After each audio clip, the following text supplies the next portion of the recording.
Lep pozdrav, drago moje šmarje, in pričenjamo z novo tematiko, ko boli ramenski sklep. Kot zanimivost, ramenski sklep je najbolj gibljiv sklep našega telesa, kajti tukaj res lahko izvajamo vso paleto gibov, od predročenja, odročenja, zaročenja, rotacija notranja, zunanja, pol te premiki rok, addukcije in potem tudi te cirkumdukcije, rečemo strokovno, ali kroženje v ramenskem sklepu.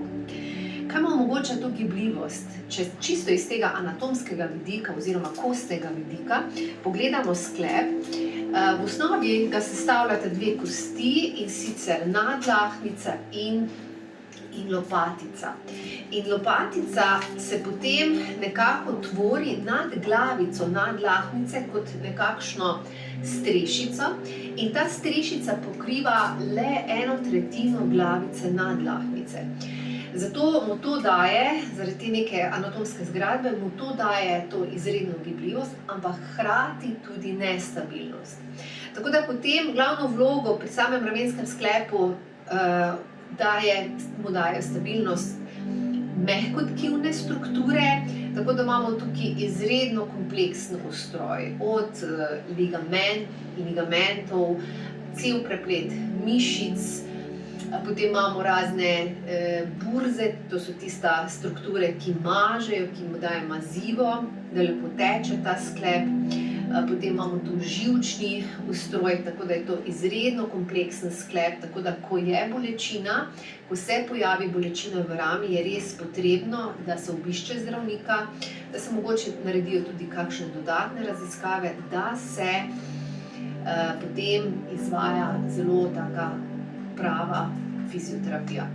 No, pri fizioterapiji smo tudi izredno uspešni, izredno pomembna za samo ohranjanje gibljivosti, ohranjanje mišične moči, in tudi ko se pojavi neka huda bolečina v ramenu, imamo tudi v fizioterapiji neke prav vaje, gibe, ki lahko zelo doprinesejo k olajšanju bolečine.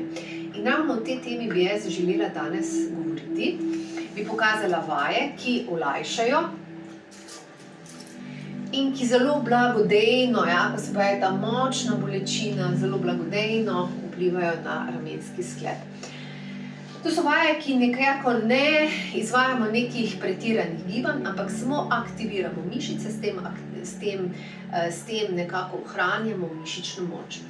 Ena stvar, bom še vzela brez žogice, ena stvar je, da imamo kar lepo roko pri telesu in za drugo roko samo izvajamo nek upor in samo rahlo odrivam roko. Samo rahlo aktiviram. In spet malo odrinem, kolikor greste do meje, bolečine ni preveč, in odrinem in sprostim. Potem lahko tukaj grem naprej, prestavim roko. Brez gibanja. In potem še nazaj. Nazaj in sprostim. In nazaj odrivnem, sprostim.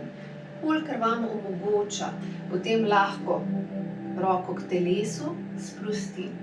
Roko k telesu sprostim in roko k telesu sprostim. Lahko dam tudi pod komolček in dol roko in sprostim. In dol roko in sprostim. Še enkrat dol roko in sprostim. Lahko včasih tudi izredno pomagajo tako imenovane pendularne vaje, ali to so vaje, kjer čim bolj s težo, ker ustvarjamo eno trakcijo in lahko zelo razbremenimo ramenski sklep, lahko se kar takole naslonim na eno površino in čisto sprostim roko in rahlo, če mi to dovoljuje, gibam naprej in nazaj, lahko levo, desno, lahko krožim. Če vam to ustreza, potem lahko se to tudi večkrat na dan ponovi. To je tudi ena stvar, ki izredno prinese olajšanje v ramenski sklep. Lahko uporabljate tudi eno takole žogico in ste to, če nekako imate težje, da nudite upor z zdravo roko, lahko tako si tudi pomagate z eno žogico, ki jo date na steno in tukaj rahlo naslonim nazaj in spustim. In rahlo nazaj in spustim. pa rahlo nazaj in spustim. Pa se obrnem, pa grem tukaj in odrivam roko navzven. In sprostim. Lahko tudi takole greste v rotacijo in spustim. Rotacija, sprostim. Rotacija, sprostim. Potem še daste takle pokrčene komolci, žogica med dlanmi in notranja rotacija. Sprostim. Tukaj. Sprostim. Še enkrat. In sprostim. Samo zopet vedno začutim, če mi je to prineslo olajšanje, če sem povečala bolečino.